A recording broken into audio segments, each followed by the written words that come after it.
This is the Bloody Disgusting Podcast Network.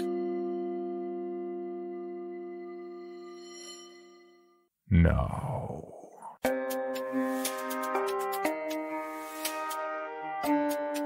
This is Creepy, a podcast dedicated to sharing the most famous, chilling, and disturbing creepypastas and urban legends in the world.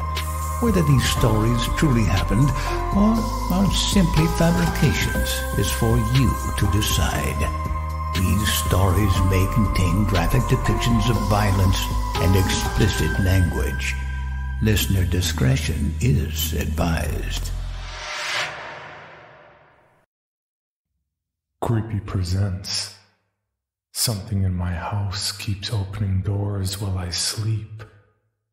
Written by Langel25 and narrated by Megan McDuffie. I had initially brushed it off when I woke up that first morning and was greeted with the sight of my bedroom door wide open.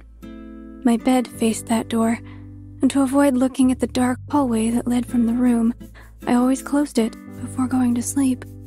So it did come as a surprise to me to find it open in the morning.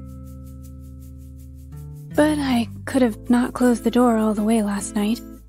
Then the draft from the AC managed to nudge it, and then the hinge caused the door to swing all the way open. It was reasonable. So I went about my day, per usual. Soon again it was nighttime, only this time I made sure to close my bedroom door until I heard the slight click of the lock sliding into place. Morning came once again, and as any other day besides yesterday, I woke to my closed bedroom door. I got up, dressed for work, and headed into my living room. The door to my pantry was open. Not cracked open or half open, but so completely wide open that the door was resting as far as it could go on the connected wall. Last night, I had gone out to eat with some friends, so I know that I wasn't hungry in the evening and wouldn't have gone into the pantry. But maybe I left it open that morning when I left for work. I had gone in there yesterday morning and was a bit rushed, so I could have left it open. It was reasonable. Still, I forced myself to go about my day unfazed. The next morning, the door to my guest bedroom was wide open. I never went in there, since I barely ever had guests, and only about once every few months did I go in there to clean it. However, I happened to stop by that room the other day to grab some extra sheets. Since I rarely go down that hallway, never mind look down it every day, I could have left it open when I grabbed the sheets and didn't realize that I didn't close the door all the way. It was reasonable. The next day passed in a paranoid blur. I kept checking over my shoulder, never quite focusing on what I was doing at work. Sleep didn't seem like it would come easy, so I downed a few melatonins and was out. Early next morning, I shut off my alarm and sulked about getting ready. I was still a little drowsy from the pills, but nonetheless headed out of the bedroom without delay. I was met with a slight breeze as I went further into my house. I rubbed my arms as the house seemed to grow colder and colder as I made it to the living room. My feet froze as I took sight of my front door completely open. Now, I knew that I definitely did not leave the front door to my house unlocked and wide open. The only logical conclusion was that someone must have broken in, stolen some valuables I had. I phoned 911, texted my boss that I would be late, and waited for the cops to arrive.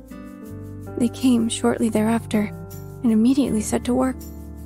They investigated everything in my house, from my front door to my bedroom.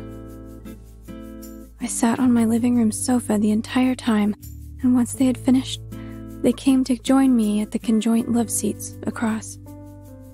Now, the memory of the conversation is slightly fuzzy, but it went as follows, almost exactly. "Miss," one of the officers began, "did you notice any valuables of yours missing? Any jewelry, or maybe some money?" I had shaken my head, saying, "No, I don't keep much cash in the house, and the only expensive jewelry I have is my wedding ring. Last night I had fallen asleep with it on, since most days I couldn't bear to take it off even though Philip and I were divorced. It remained on my finger, even now, as I type this out." "There doesn't seem to be any forced entry," the other officer began, clasping his hands in front of him. "Heck, I'd even go on to say that whoever opened the front door had a key. Are you sure you closed it last night?" "Yes!" I sat up straight in my seat, annoyed that these officers would accuse me of such. "You think that I wouldn't make sure my own front door was closed before going to sleep?" One of the officers held a hand up, gesturing for me to take it easy. "Ma'am, we're just saying, there is not a single sign of robbery. Nothing is missing or indicates a break-in." He put the hand down. "Does anyone else have keys to your house?" "No one. Just me. I bought this place after my divorce." "Do you keep a key under the mat outside, or any hidden key that remains outside the house that someone could have found?" "No. I'm far too paranoid to do that." Both of the officers stood up, signaling that it was time for them to leave. They told me to retrace my steps of last night and to rethink about when I closed my front door. Then one of them gave me their card, telling me that I could call them personally if anything else happened, since they were already generally familiar with my case. They probably thought I was some crazed loon who had gotten drunk and or high last night and forgotten to close my front door. But, I mean, what other explanation is there? Is there even one? I just can't believe that I'd slept through the night, unaware that my house was wide open for anyone to walk into. I ended up skipping work that day. Something was happening in my house that occurred while I slept, and I was going to get to the bottom of it. I couldn't just brush it off like before. That night, I slipped into bed. I knew that whatever was causing my doors to open only occurred while I slept, yet when I closed my eyes, sleep wouldn't come. Maybe the fear of the situation was enough to keep me awake. A few hours passed, and I may have dozed off, because when I checked my clock, it was 2 a.m. This was probably a good time to check on all the doors in my house to see if anything had happened. I went to get out of my bed when something sounded outside of my bedroom. It was the slightest creak of a door opening. I froze, my eyes locked on my bedroom door, my body refusing to move. It's probably just the AC nudging the door open. Soft, padded footsteps sounded in the hallway from my bedroom, thumping ever so precisely. They got louder, up to the point I feared what sized being would produce that loud of footsteps on carpet. The footsteps continued, increasing in proximity when I heard them outside my bedroom. Someone was in my house. This someone must have been the one opening the doors, keen on the idea of tormenting me. Maybe some homeless person snuck into my house at one point in the last few days. I heard the faint jingle as something latched onto my doorknob. Then it was turning, and my door gave the slightest creak to let me know that it had been opened. Petrified, I remained completely still. I hastily glanced about my bedroom. I had no windows to escape out of, nothing but my phone, which was resting on my nightstand. I could call the cops, but my door would be completely open any second, and this someone could intervene the call. Who says they're not clutching a knife and prepared to take me down if necessary? This person has been about my house already while I sleep, and I figured if I pretended to be asleep, they should just leave me alone, just as they did the previous nights. Immediately, I grabbed my phone, flopped into bed, and pulled the covers to my chin. The minute I closed my eyes, the door wheezed a slightly larger creak, told me it was all the way open. Then, it was just silence. Whoever had opened my bedroom door was just watching me. I forced all emotion from my expression as I pretended to sleep in my bed. My phone was clutched in a death grip against my chest, my entire body going still. Suddenly, I felt hot wisps of someone's breath on my forehead. I shot up in my bed, launching myself against the headboard. My eyes were wild, my chest struggling to move so to keep air going in and out at a steady pace. However, the air caught in my throat as my entire body froze in place. Once I caught sight of the thing that was standing at the edge of the bed, right where I had been laying. Its body was overgrown, with a slight hunch in its spine that told me it was taller than originally perceived. And I say it because there were no definable features that led me to think this thing had a gender. Sure, its body looked humanoid, with 2 arms and 2 legs, but those limbs were long and gangly, with neither arm being of equal length to the other. Its skin was wrinkled in some places, such as around its wrists and chest, but other places it looked stretched out, as if the skin there was being tightly pulled against its bones. Its eyes were 2 holes gouged into its head, deep and sunken in. No eyeballs nor eyelids to showcase how this thing could even see. Above the eye holes was a thin layer of greasy hair strands, dark in color, contrasting to this thing's pale and malformed skin.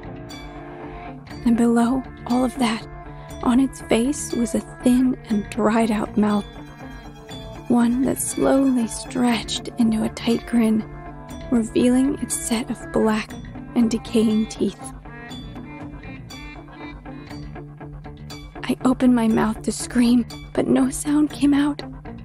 My eyes were frozen on this thing. The creature took a step forward, its legs bumping against the side of my bed. It moved one of its arms backwards, before it violently swung it forward, its clawed hands intending to make purchase in me. I managed to flatten myself against the headboard, avoiding its swipe. My breath caught in my throat when I waited for it to do so again, since it had missed me the first time. As predicted, and as uncoordinated, the thing swung its arm exactly the same as before. My earlier assumption was correct. This thing, with its sunken-in holes for eyes, must have been blind. I let a ragged breath escape my lips, relieved that I had a major advantage over this thing. But the second the breath left my lips, the thing's head snapped up to my exact location, and without a beat, it bent down on its misshapen legs and launched itself at me. By a mere second, I managed to roll over on the bed and hit the floor. I didn't waste another moment and began running, heading straight into my living room. The thing was right behind me, chasing me without so much of a hint of hesitation. It barreled through everything in my house, knocking over my coffee table and a lamp in its desperation to catch me. I sprinted to my front door, which of course was closed now. I snatched my car keys from the hook nearby and heaved the door open. I made it outside, onto my porch, and I went to slam the door shut to delay the thing, but its engorged foot stopped the door right before it could close. 2 clawed hands appeared on the side of the door, clutching the metal frame. Desperately, I still attempted to close the door when I felt the true strength of this thing as it began pushing the door back open. It was way stronger than me, easily opening the door back up despite my opposing force. Quickly, I decided that it was a lost cause. Abandoning it, I dashed to my car. Then I began driving and didn't stop until I was a few hours out of town. The fear in my spine didn't lessen until I stopped by a motel and bought a room for the night. Even now, as I sit in this motel, typing away onto this website, I pray that someone here knows what to do. I've concluded that the thing must have been living in my house all that time. Maybe in my guest room, maybe in my backyard, or maybe even squeezing itself under my bed while I slept. But it must have been looking for me, and each door it left open was its attempt to locate me. The only reason it never found me until now was due to its blindness. It had to be. Otherwise, I would be dead from the first night it was in my bedroom. I don't know if that thing is following me, or if it can. I don't know that when I do manage to go to sleep, if I'll wake to it standing before me, my motel door wide open. I don't know. And that is what scares me most.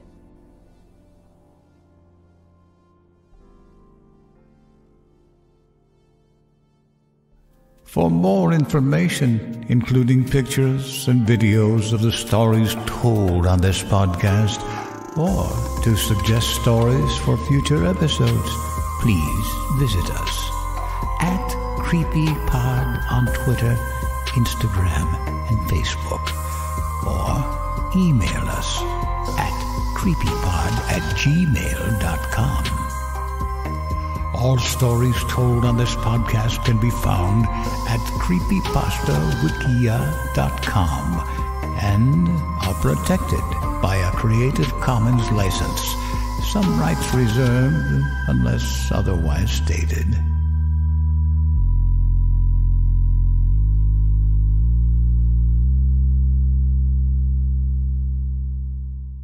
The Bloody Disgusting Podcast Network. Home of Creepy for disturbing and terrifying creepypastas. SCP Archives with full cast storytelling, horror queers, genre commentary from the LGBTQ perspective. The Boo Crew for horror-centric interviews.